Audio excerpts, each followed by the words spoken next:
Tanaman yang tumbuh subur di atas permukaan tanah sebenarnya bergantung penuh pada sistem yang bekerja diam-diam di bawahnya, yaitu prakaran. Akar bukan hanya penopang tanaman, tetapi juga organ vital dalam penyerapan unsur hara. Perlu diketahui, setiap butir-butir pupuk yang kita berikan ke tanaman tidak serta-merta langsung diserap begitu saja. Unsur-unsur dalam pupuk yang berbentuk molekul murni harus terlebih dahulu terlarut dalam air dan berubah menjadi ion-ion yang bermuatan listrik. Contohnya seperti unsur nitrogen, yang hanya bisa diserap oleh akar tanaman dalam bentuk ion N, seperti nitrat atau amonium, atau unsur fosfor yang diserap dalam bentuk ion fosfat. Unsur-unsur lain juga begitu, baik itu kalium, magnesium, sulfur atau kalsium. Semuanya diserap hanya dalam bentuk ion, bukan dalam bentuk unsur atau molekul murni.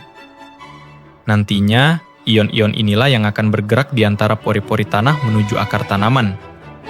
Nah, proses pergerakan ini tidak terjadi begitu saja, tetapi melalui 3 mekanisme utama, yaitu pergerakan massa atau mass flow, difusi, dan intersepsi akar atau root interception.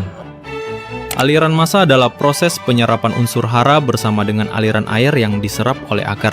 Proses ini terjadi karena adanya transpirasi atau penguapan air yang terjadi pada daun. Saat tanaman melakukan transpirasi, air akan tertarik ke atas melalui pembuluh silem melalui akar.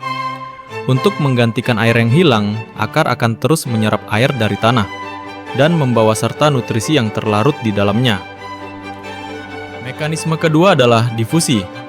Difusi adalah pergerakan ion hara dari larutan tanah dari konsentrasi tinggi menuju permukaan akar yang konsentrasinya lebih rendah. Proses ini sangat penting, terutama bagi unsur seperti fosfor dan kalium, yang bergerak lambat di dalam tanah.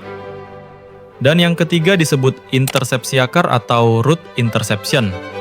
Saat akar tumbuh, ujung akar akan menjangkau dan menyentuh partikel tanah yang mengandung unsur hara, sehingga ion dapat berpindah langsung ke permukaan akar. Semakin panjang dan lebat perakaran tanaman, semakin besar pula kemampuannya untuk menyerap nutrisi melalui intersepsi, terutama untuk unsur hara yang tidak banyak bergerak di dalam tanah. Setelah melalui 3 mekanisme tadi, begitu ion mencapai permukaan akar, ia akan menembus dinding sel dan lapisan pelindung yang disebut epidermis akar.